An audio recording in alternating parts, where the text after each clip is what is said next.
episode of America in Black and White. Tonight we have a very special guest that's impacting his community in several different avenues, ventures, and impactful ways that he is influencing his community. Ladies and gentlemen, I want to tell you about our guest tonight, Mr. Victor Johnson. Victor is a highly rated inspirational and transformational speaker, youth advocate, business coach, real estate entrepreneur, and published author based out of Dallas-Fort Worth, Texas area. He is also the community outreach coordinator on the mortgage team for Prosperity Bank, where he develops strategies to create more homeowners in the Black communities of Texas and Oklahoma. Victor spent 17 years managing and developing dozens of leaders in call centers, leading team processes and relationships. At age 41, he began his rental property portfolio, and at age 44, he published his first book, Proven Pathways to Wealth and Happiness. Since then, Victor has impacted well over 250,000 lives throughout his stage appearance, his Mindset Monday post, and his YouTube channel, Create Your Future Self. He now has 8+ years of experience as a professional speaker, real estate entrepreneur, and business and real estate investing coach, having created dozens of successful real estate investors. Ladies and gentlemen, I give you Mr. Victor Johnson. Hello, Mr. Johnson. How are you, sir? Brother Charles King, good to hear from you, man. Thank you so much for having me on the show today. Well, I'm glad that you're here. Is there anything else you'd like our audience to know as we start this wonderful learning situation that you're about to dish out for us? No, I'm just thankful that you put together this podcast, America in Black and White. I mean, it doesn't get any better than that, because for us to address any of our historical challenges and obstacles, we got to confront them. And you have done a great job of putting on guests and different people and topics that can help us as a Black, as a white community, even non-Black or white, to understand how we're going to move forward in America. So I just thank you for the opportunity to join your platform today. Well, I thank you very much for being here. As we delve into this and looking at the many areas in which you have put yourself in. First of all, I want to know, with all those different things, how do you actually go out to the community, reach out to these people, and actually engage them and pull them into the things that you're doing? So, taking action, collaborating with a lot of different entities, whether that's churches, whether that's trade associations, whether that's other banks, lenders, community activists, you name it, schools, and just collaborating where we know that there's a need, where there's a gap. I'll reach out to them many times, especially now that I'm with the bank, in my community outreach role. My job is to literally go out and find opportunities to connect with people where we can provide education on how to position yourself better for home mortgages, to get approved for a home loan, to help figure out and understand the basics of banking. We collaborate with experts on credit, on lending and banking and investing. And really the whole thing is to share information to, a lot of times our gap comes from the lack of knowledge, right? I mean, there are the barriers that have happened historically, and there's still probably some out there now, but many of the obstacles that we face are just due to lack of knowledge. And, I'm in a position where I get access to a lot of good information. I've had experiences of my own and, overcoming my own personal credit challenges at one point in the low 500s and going through the obstacles and steps to improve my credit, improve my budgeting, to build better relationships and to develop myself personally so that I could get better jobs, better paying jobs. And then with that information, learning to invest in rental properties, building something that at some point will be a tremendous legacy that my kids and my family can look back on, but also community members. And I just enjoy, God gifted me with the ability to communicate and have influence. And I don't take that lightly. When you open your mouth, people are listening. And, I want to be credible. I want to be honest. I want to be authentic.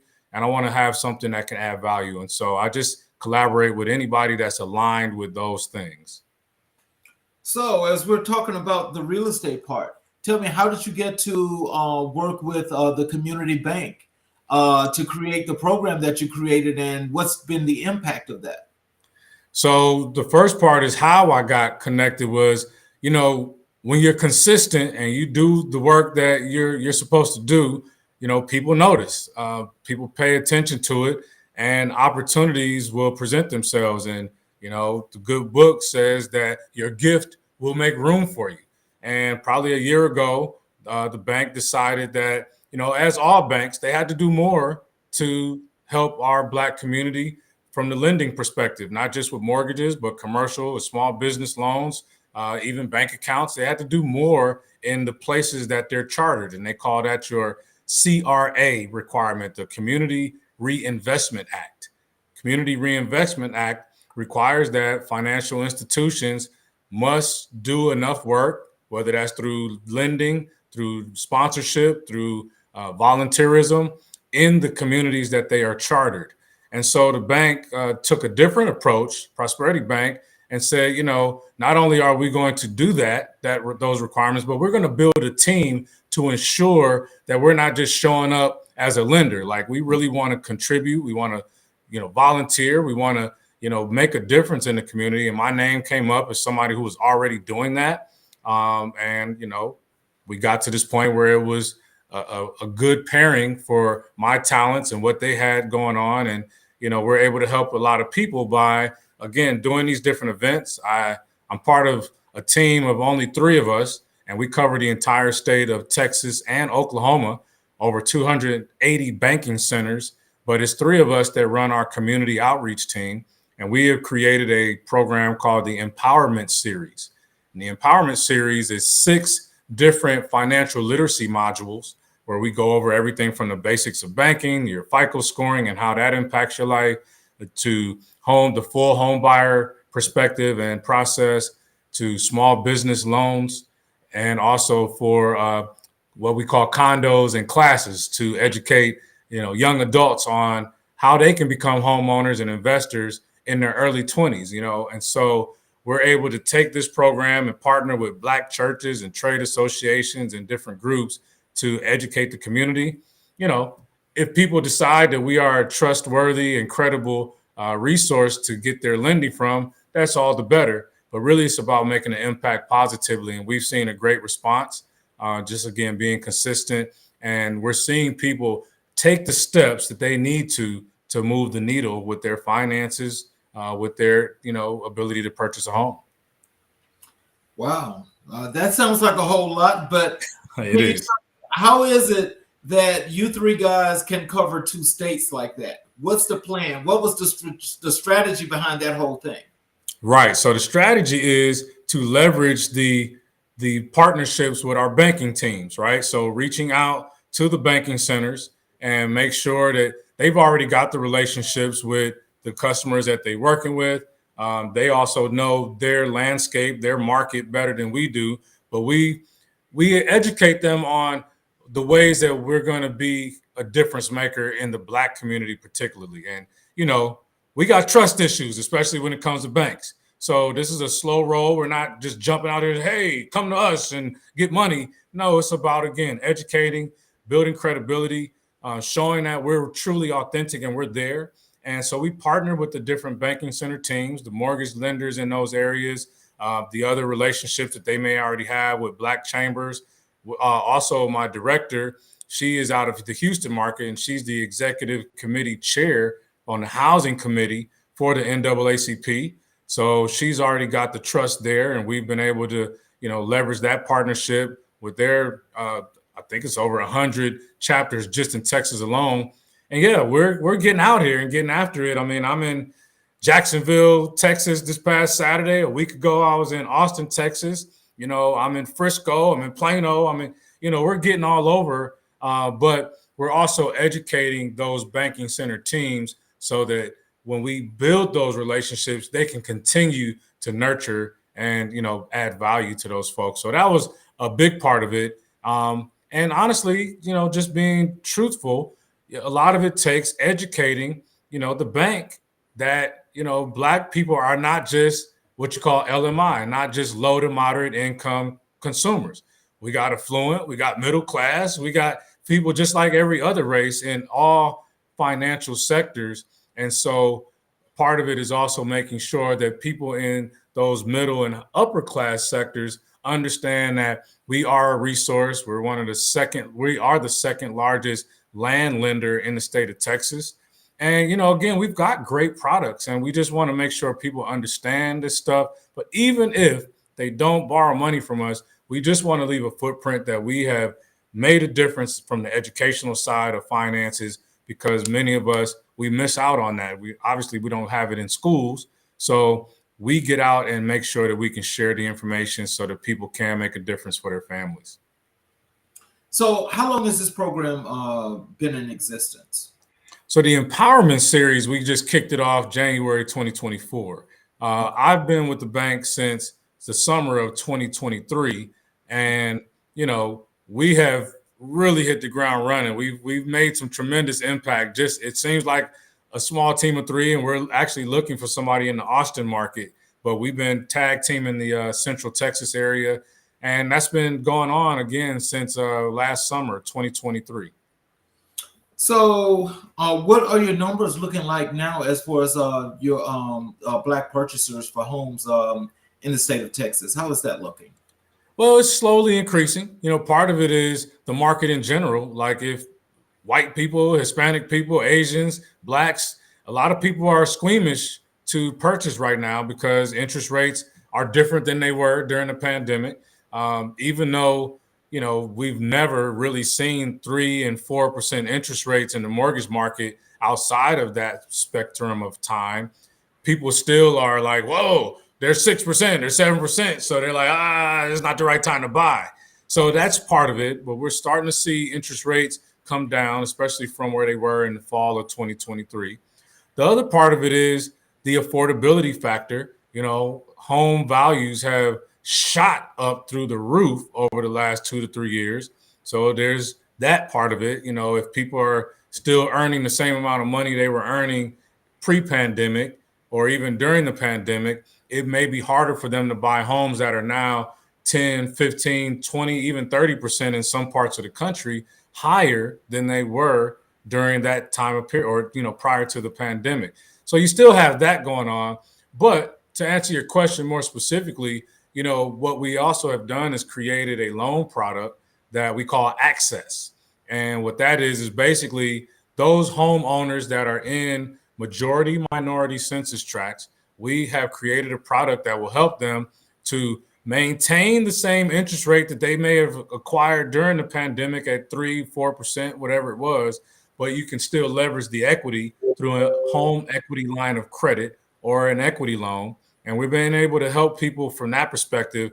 And those numbers we've seen, again, it's a slow roll, but I'll say that we've seen probably about a 5 to 10% uptick just in the 2 months that product's been rolled out. It rolled out at Thanksgiving. So, holiday season and all that, but we expect great numbers through Q1 and through Q2. So I'll have to update you as we get deeper into the year. Okay. I also heard you mention, people that were investing and you teaching people how to do investment properties. How do you guys do that? Is that like with workshops, seminars? How does that happen? So I also have my own company called Nico Don Projects, and I do business as Be the Victor Consulting. You can visit me at www.bethevictor.us.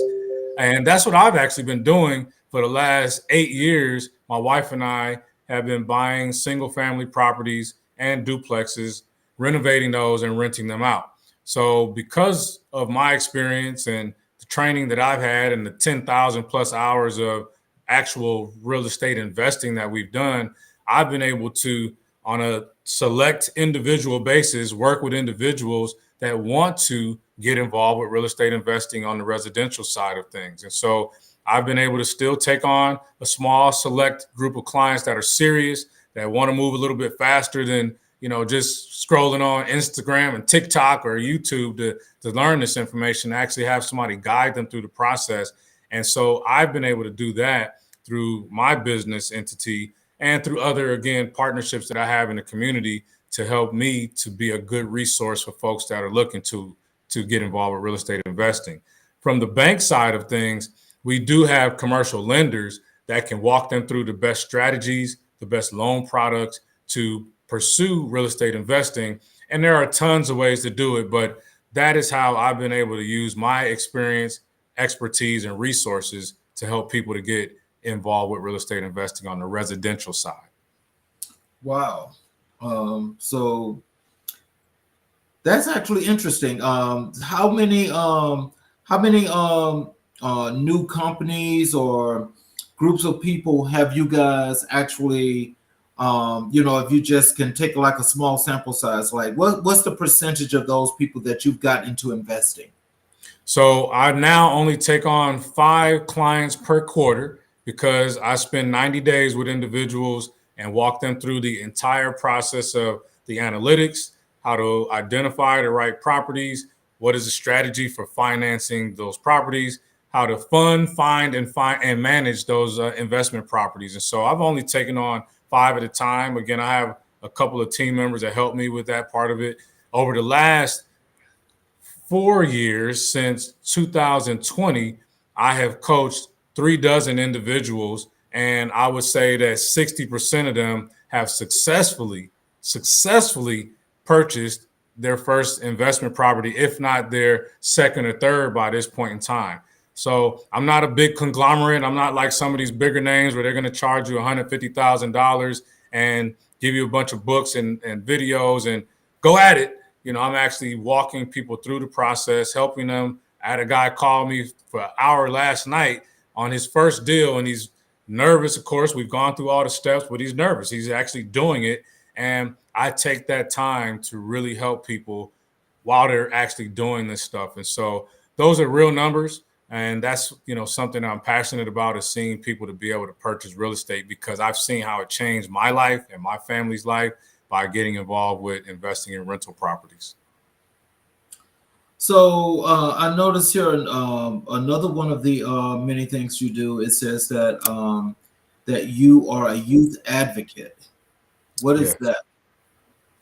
So another sector of what I do is a company called Create Your Future Self Youth Program. That is a for-profit entity. In 2019, I submitted what you call an RFP, a request for proposal, with the Dallas Independent School District. I was awarded to do a entrepreneur, financial literacy, and character building program for high school age students. Well, many people may remember around March of 2020, the schools and everything else shut down during that time. So I was not able to execute that program in the school district, but I had already done the work to put together the proposal. So I found some other grant programs locally, Big Thought, Dallas City of Learning, that I was able to partner with. And they funded, for the last 4 years in the summertime, they fund a summer program for me to do the Create Your Future Self Youth Program. And again, we work with high school age students with that program, college age students. And now this last year, I've been very fortunate with my team, been able to partner with a local school district here, actually 3 of them, and 2 middle schools that we are doing weekly mentorship programs. And it's only for 8th grade males. So we are showing these young men how to have proper hygiene, how to shake hands, look people in their eyes, how to speak with confidence, how to create a budget, understanding income and expenses and net worth and all these different things. I bring in community leaders and community experts in different industries. They've met the mayor of the city. It's all about exposing these young men to a variety of things so that they can say, I didn't realize that might be a possibility for me. And so I'm really, it's the one thing that I'm able to really be proud of, because I built it from ground up. And now I'm, again, I've impacted well over 2,500 kids in the last 4 years between the summer program and the high school and colleges that I've been able to come into as a speaker or bring in our Create Your Future Self youth program workshops. So, in doing that with the youth, can you tell me, like, with these young men that you're working with your mentorship program, besides teaching them the things that you guys teach them, are you guys also leading and preparing them for life as they get to be older young men? I mean, and when I say that, I'm talking about like, do you teach them how to become entrepreneurs? Do you teach them how to dress in business attire? Do you teach them to do some of the things that you do? Like, do you teach them to speak? You know, do you do any of those things? Absolutely. That is the premise of the program. It's a leadership program. So we're teaching them how, again, Right. to speak with confidence, shake hands. We have brought in different people from different industries to teach them how they got started in their business, understanding about how to do even an interview. One fun thing that I can share with you about the program, the middle school program, is that we did a session on how to do an interview, how to conduct themselves, how to wait to be seated until they ask you to sit down, shake hands, look people in the eye. They served as the interviewer and the interviewee. And we got feedback from a couple parents that said, oh my God, my son came home and shared with some of the things you guys talked to them about in that interview session we call that program Pathfinders Leadership Program, the 8th grade male program. And that helped two parents in their next interviews, right? We talked to these young men about credit scores and how, that impacts is just like a report card, and how in the real world as grown-ups, you don't have a report card. You got a credit score, and, we really apply to make it relatable. It's fun, engaging. We use interactive tools to keep them locked in, and we're constantly, again, leveraging others in the community that know how to communicate with youth. Again, I've got experience with it, but I don't want them to just sit there listening to me for an hour each week. I like to bring in other experts so they get a different look and feel for what's really happening in the real world. We talk to them about how their behavior, when you do something wrong in school, it goes on a record. It goes on a record at the school, and that next step could lead to you having a record outside of school, right? And how, we know that, I don't teach third grade in elementary school, but we know that if you're not reading by the third grade, that you have about an 80% chance of going to jail when you grow up, right? So we want to share the hard facts with these young men so that they understand that, look, you might think it's all fun and games right now, but how you act has a direct impact on not only yourself, but others around you. And we call it Pathfinders because we want them to create their own pathway. These young men are about to head into high school, and they may be the big man on campus in the 8th grade, but they'll be the little man on campus next fall. And so we just want to share with them how important it is for them to act with integrity, how they're always being watched, and they should always be carrying themselves to the best of their ability. Wow. So with Pathfinders, when did you come up with that, and what made you decide to create the Pathfinders program? So I had a great meeting with the superintendent of schools here in the Carrollton Farmers Branch School District in just north of Dallas, Texas. And she's a newer superintendent to this district, but has a great history of helping underserved communities. And we had a coffee breakfast one day. I told her about the Create Your Future Self Youth Program and how I would love to get an established program in the high schools. And she had a great idea that, we need to catch them a little younger. Would you put together a program for middle school kids, 7th and 8th graders? And we locked in on 8th grade because, again, they're getting ready to head to high school. And so we came up with the program. I basically just kind of slightly modified the high school version of the program so that it would be a little bit more palatable for 8th graders, and represented it to her and her team. They loved it. And somebody on the team said, we got to give this a name. We got to give it something that stands out. And I toyed around with a few names, but I really loved the Pathfinders name because, again, that is someone who creates their own path. We really want them to understand you don't have to follow behind what somebody else is doing, especially somebody doing foolishness and negativity. And so this school year, 2023, 2024, is our inaugural year with the Pathfinders Leadership Program. And we're already getting great reviews on that. We've been tracking the stats, the attendance records. The school partners with me to let me know about certain ones that may be having grade challenges. And we really want to be a solution. So we help them figure out ways in partnership with the school, with the coaches, with the parents to find ways to get these young men where they need to go. So let me ask you this. Do you have kids? I do. So with your kids, I mean, like, what is the difference in how you actually, I'm sure that you're teaching your kids the same thing. Man, my kids are grown. My kids are grown up. And that's why, man, I'm not ashamed to say it, brother. I'm 49 years old now. Soon to be 50. I have kids in their 20s. I got 2 grandbabies, a 2-year-old grandson, a 4-year-old granddaughter. And that's really why this program means so much to me, is because I wasn't always the sharpest father. I was about getting after that money and, getting out here and hustling to, keep the bills paid. And I may not have spent as much time as I should have with my kids when they were at the age of some of these young men that I'm coaching now. And it really gives me a sense of pride to be able to help impact these young men. Now, we have great conversations now, even as they're adults, and we're talking differently, though. It's not the same conversation we would talk to them about at 13 or 14 years old, right? And, hopefully now that I'm a little bit more sage and a little bit grayer on the chin, I can impart a little bit more wisdom for them to hopefully have them be, a little bit more impactful parent than I probably was at that age. Oh, man. Power to you.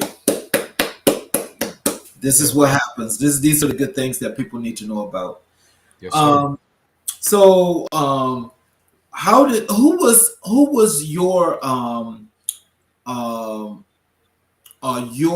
the person that inspired you so much when you was coming up to become the person that you are now? Who was your inspiration?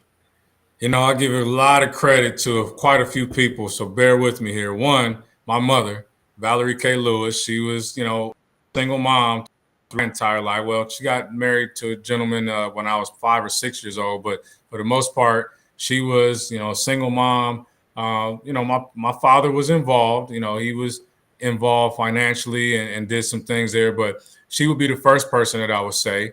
She taught me how to be a grinder, a hustler, to get after it. Her famous saying is, as a young black male, you got to give 110%, son. So that was something that stayed with me. And watching her do what she had to do to make sure that I was fed, that we had the lights on, we always had a comfortable living situation. My mother hustled to make sure that I was in private schools. So I got, premium education compared to some of my peers, aside from her. My grandmother, Pearlie Mae, she's no longer with us, but Pearlie Mae was the woman that was a single mom for a good portion of her life as well. And she purchased a home in San Francisco, California in 1961 for about $21,000. She kept that home. She upgraded that home. She maintained that home and raised her kids and some of her grandkids in that home. And that home, 2007, before the first little boom, that house was worth $1.3 million from $21,000. So she taught me the importance of get some real estate, son, as soon as you can. Get some real estate, manage your money, always spend less than you earn. I didn't always listen, but I always had that lesson there. And she was always, critical about me reading and cleaning up after myself. So all of those matter. How you do a thing is how you do everything, right? So getting up, making my bed, I've been making my bed every day of my life since I was probably 5 years old, and those type of habits stick with you. As I got a little bit older, 15, 16, my dad, Ernest Victor Johnson, he was, is a very sound, highly intellectual man. He also was one of the original Black Panthers in the Oakland chapter, San Francisco chapter. My sisters were part of the first breakfast program that the Black Panthers put together. That they don't always talk about those good things that those groups play, but he was part of that. He was a postman, retired. He was an educator, retired. He still gives back to the community. So these are just family members. But I've always had mentors. Dr. Joseph Marshall out of San Francisco with the Omega Boys Club. He was a big factor in my teenage life. He introduced me to speaking, Charles. At 15, he used to throw me in front of my homeboys at the juvenile center and talk to them about, man, when you get out of here next week, man, come up to the boys club, man. They feed us. We play basketball, man. And of course, they always pour good knowledge into us. And to all of these people and so many others, we don't have time, but those are people that saw something in me before I saw something in myself. And they made sure that I stayed, even when I got just outside the guardrails. They had the bumpers right there, where they kind of nudged me right back into shape. And again, I'm just so blessed to have so many people, and I can't forget my beautiful wife, Latasha Johnson, who's the top-ranked realtor here in the Dallas-Fort Worth area. She got me cleaned up when I was out here acting crazy, and thought that I was the man and heavily egocentric. And she showed me how to be compassionate with my kids and how to, just do things a little bit more strategically. And so I'm a life learner, man. And I look at every person and everything as an opportunity to become better. And that's how I live my life. Wow. So why did you decide after being put out front when you was a young teenager? Why did you decide to become a speaker? So great story. I told this at my Toastmasters speaking event one time. So because I was doing these juvenile center talks, I think it was like on Thursdays or something, and I did probably 5 or 6 of them.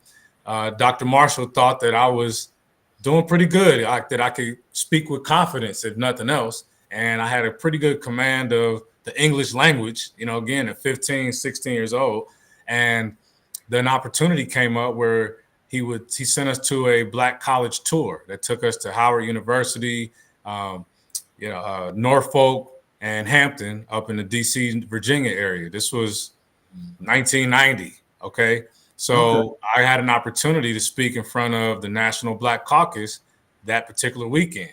And I just remember, it's hundreds of Black delegates, and I don't even know who was in the room. I wish I could go back and see who was in that room. I'm sure there was some pretty heavy hitters in there, but I gave a very short speech, and I think maybe I was nervous because when I first got up to the podium, I was very hoarse and could barely get the grasp on my tone and everything. And I saw this, Black lady walk down the aisle and set a little hot cup of tea on the podium, took a couple sips. I was good, and I gave my speech that I had thought about and prepared. And all I remember is ending it with, I just want to be impactful like people like Sojourner Truth, Malcolm X, Martin Luther King, like myself. And when I said that room erupted and I was locked in, Charles. I said, I want to be a speaker. that got me locked in, man. And I just always have, worked on my craft and spoke at every opportunity I can. I picked up more words and just continue to be, again, a learner, Wow. So how does speaking coincide with you being an author? Oh, man. So I released my book, Proven Pathways to Wealth and Happiness, back in December of 2018.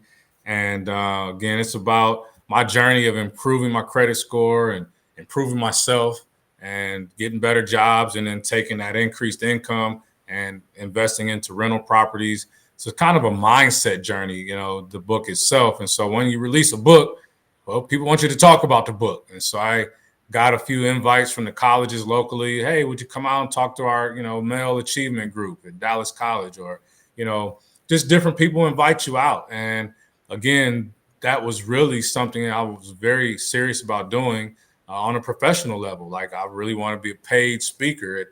That's kind of what I looked at. And I said, well, the book is a great way to introduce me to the world.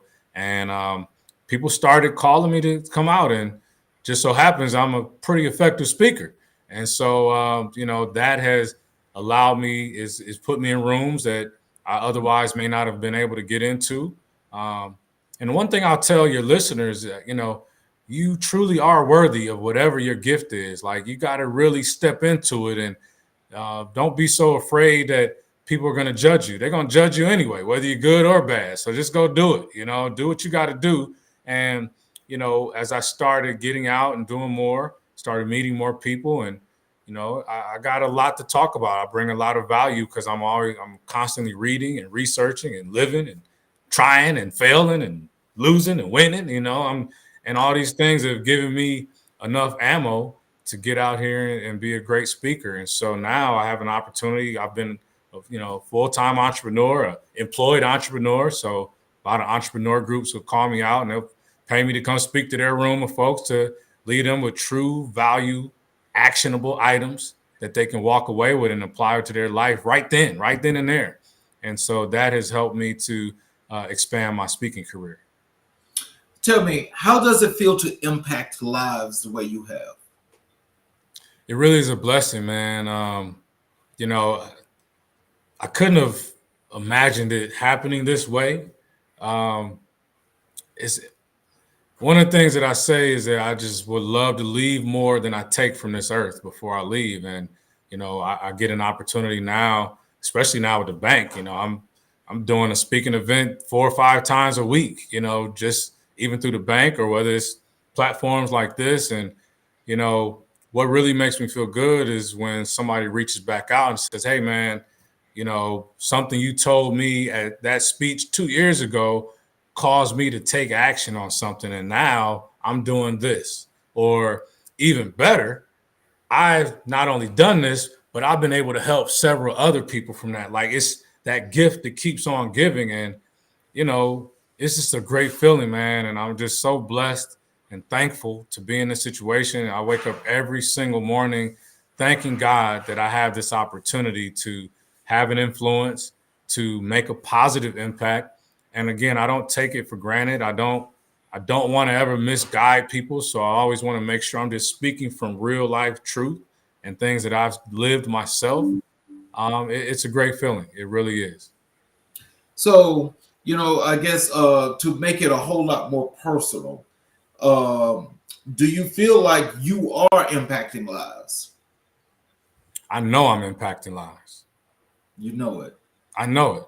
I mean, and it's not an arrogant thing that I'm saying here. It's something that, if you asked, Mahatma Gandhi or Jesus Christ or Martin Luther King, do you feel like you're impacting lives? And absolutely they would say yes, because that's what they were gifted to do.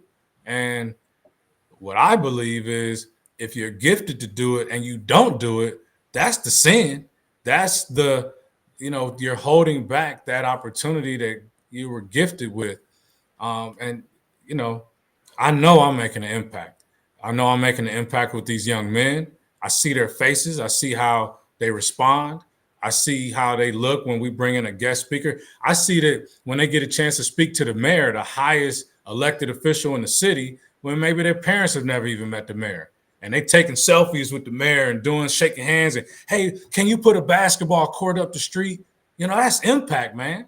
To go to a church like I went to in Jacksonville, Texas, this past Saturday, and to speak to somebody in their 50s that never purchased a home because they just always thought they couldn't. Didn't really have a reason why. That's just a story they've been telling themselves. And when I'm able to unravel information and give them actual steps that they can follow, and they like, I'm gonna buy me a house this year. That's impact, And so, yes, I definitely know I'm making an impact. So, how do you feel that well, what plans are you working on? What projects are you working on that's developed, that's going to be helping your communities develop that much more and have to help them to come from the impoverished levels? Well, one, the empowerment series, because again, we're bringing in experts from the bank, from the industries to teach them about the basics of banking, which it seems so simple, but it's not easy, right? Things can be simple as 1, 2, 3, but being consistent with 1, 2, 3 is the hard part. So bringing in these experts, I don't know how many people we're going to impact with that program, but we're getting after it. I mean, I've done 3 empowerment series events in the last week. And we're doing 3 to 4 a week, and it's all of us doing it, right? So that's one way that we're going to make a difference. I'm also still actively involved as just a community leader. I'm on the neighborhood advisory committee for the city of Carrollton, which is a role that it's only 9 of us, and there's something known as the Community Development Block Grant, CDBG, where the government issues out a certain amount of money to help low to moderate income families, and that money goes from the government to the state to the county, and county to the city. And for the city of Carrollton, I'm one of 9 people that gets to decide how that money gets allocated, and I have a vote on that. And so I'm saying, hey, y'all, don't just throw this money over here to normal nonprofit charity. Let's take a slice of that and dump it into this particular community. That even $50,000 or $75,000 of that money will make a huge difference if you could rebuild that community center, or help them with renovations. And I'm educating the community about the grants that the city offers to renovate your roof, to fix leaky faucets, pipes that are leaking in your community. These are dollars that are just sitting there, and every city has it. But to introduce that information to the community, that's impact. That's how you make a difference. We've talked about the youth. Some of these young men, my hope is that at least 50% of them, if not more, will go out and become leaders of their own in their own communities or wherever they decide to plant their flag. And to also go back with this information and talk to their parents and their other community members about how they can make a difference. This is what it takes. Somebody told me one time, well, if Harriet Tubman can do it, we can do it. One slave at a time she freed, and it just takes getting out here, not being afraid to speak up when something looks incorrect, speaking up when you know about something that most people don't know about, or a majority group knows about and not the minority group knows about, you know what I mean? And, Right. you just got to be willing to put your neck on the line, man. It's not always popular, but it's not here to be popular. I'm here to make a difference. So do you sometimes meet with individuals within the different communities on a one-on-one basis? I do. People reach out to me a lot after these events, and do you mind if I keep your information? I love to ask you more questions. Probably at a fault sometimes, I'm a little bit too accessible at times, because it's, you go a lot of places, you're going to meet a lot of people, and a lot of people will follow up. But, I've set some parameters now around my time. But yeah, absolutely. I've jumped on calls. People reach out to me last night from the school district. They're helping their kids, so that they can do well at this pitch competition. Victor, will you look at their business plan? What do you see that stands out? Can you help? Is there anything you can share real quickly? These are real life examples I'm giving you, Charles. And, so yeah, one-on-ones, groups, community centers. We make a bigger impact when we can partner with other entities that are already in these communities. And we sponsored a couple Christmas events where we help over 100 families get Christmas gifts, just by, a couple $1,000s for the bank is really nothing, but to those families, that's huge. You know what I'm saying? And so it's really just about not taking advantage of things, but leveraging the resources you have to make sure that everybody wins. That's the key for me. Tell me about these partnerships. I mean, like, are there criteria, or do they kind of like just go as people like want to do these things? Well, it depends. If you're talking about from the bank side of things, the bank obviously has to make a footprint in certain areas. But again, I really love the bank that I'm with, because they've decided to do more than just do some loans, right? They actually want to get with these communities. And trust me, man, on a daily basis, I'm getting emails or phone calls. Would you look over this sponsorship package? Would the bank consider this? And there's all kinds of criteria that, depends on where they are, what's happening, who are they impacting. Not everything is going to fit into the box or budget that I may have, but I still will guide them and say, hey, look, we may not be able to help you, but based on what you sent me, let me make a couple recommendations. Maybe add a little bit of data here. Maybe make sure you correct your spelling. Make sure that it shows that it's a win-win. People always want to say, well, the bank's got the money, but they ain't got to give the money, right? So sometimes it's just about positioning yourself better too. You can't just expect people to just give you anything. How are you willing to help the bank? How are you willing to show that the dollars that you do get are not going to stay stuck in a little group, in a little corner? This is a big community. How are you going to impact the community with those dollars if you get them? So just being able to share, now that I've been on different sides of the table, sometimes I may not be able to get your sponsorship approved, but I can certainly, you will leave me with more information than you had. And I may even be able to connect you to somebody who I know might be able to help you with that. And so I can't really straightforward answer that question, but there are a lot of ways to get the funding. And there are tons of grants out here, not even just through the banks, but just different nonprofits that will give you money for almost any scenario, especially if you are in an underserved community. You are in what they call a majority minority census tract. There's ways to go and look up the uscensus.gov and look up where your city or your event is being held and get the numbers, present those numbers to the financial institution. And, they probably got to do something in those communities. So maybe they can make a donation if it aligns with what your event is and what they're looking to accomplish.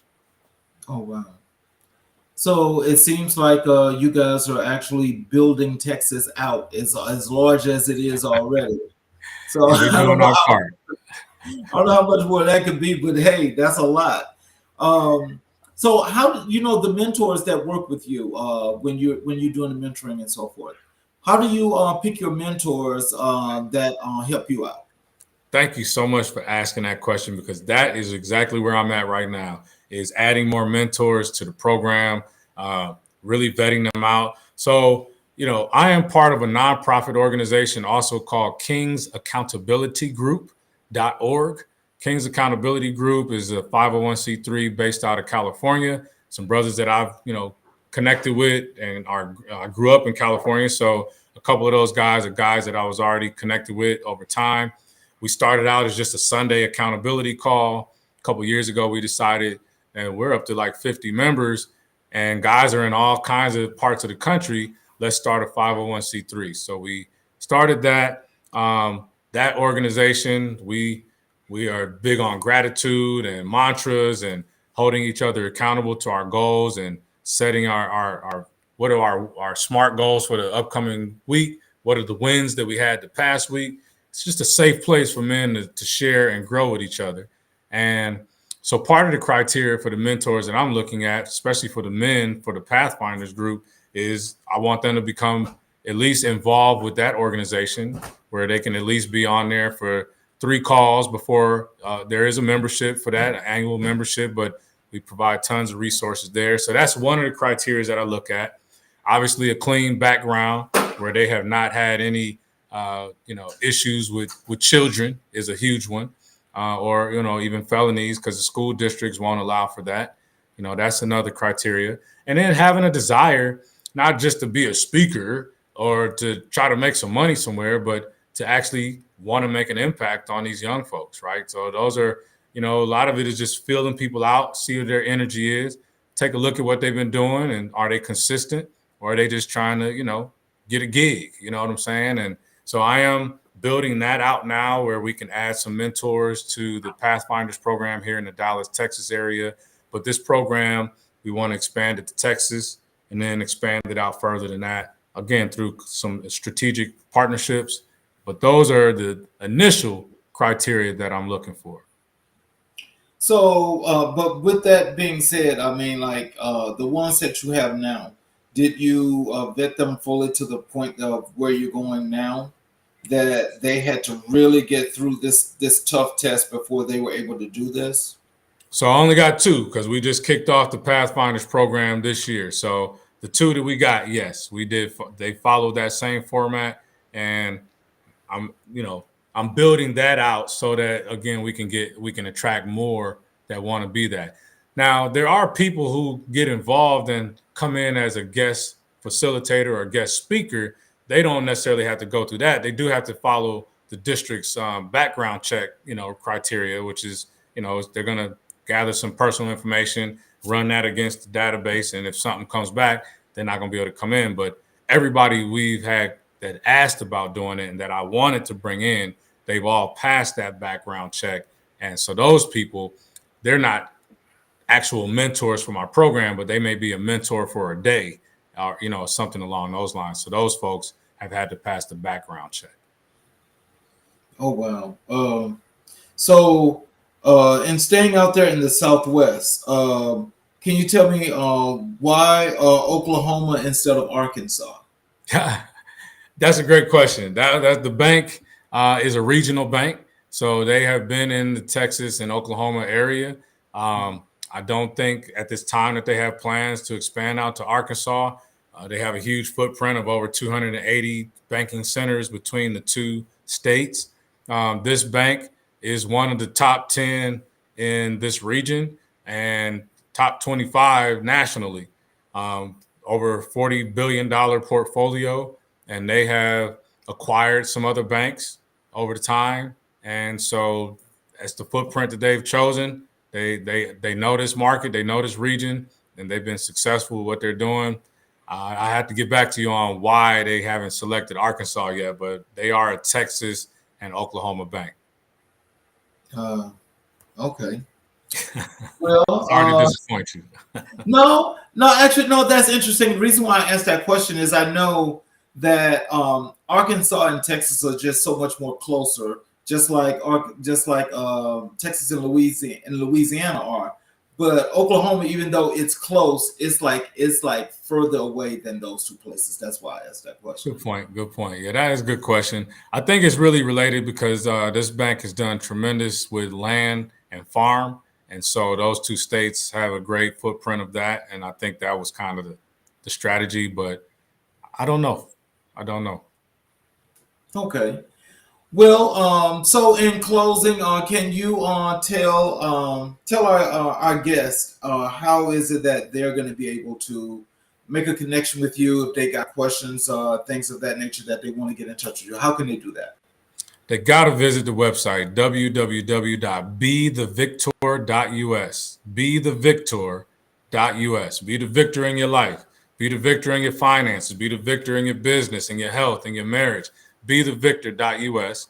They can follow me on LinkedIn at Victor V. Johnson, middle initial V, Johnson on LinkedIn. I do a great segment every Monday called Mindset Monday, just tips and guidance on how to get your mind right and to get excited about Mondays again. Monday don't have to be such a humdrum day. It's a day that kicks off your week. So we give them a lot of guidance there. They can definitely subscribe. Please subscribe to the YouTube channel, Create Your Future Self. So YouTube at Create Your Future Self. I have over 200 and something videos on there, everything from budgeting to credit to inspiration to motivation to home purchasing to investing, lots to health tips. So all of that's in there. So those are ways that they can connect with me for sure. Well, I want to thank you for blessing us with your presence. And for those that are out there that are connected to the YouTube channel, please subscribe and hit the button for the notification. So every time a video goes up, you guys will be notified and you'll be able to see this video with Mr. Johnson as many times as you like to see it. So again, I want to thank you all for spending your time. I appreciate it. I appreciate you again. And hopefully we can have you back on the show again. And I want you guys to please have a wonderful evening. Thank you, Charles. Thank you.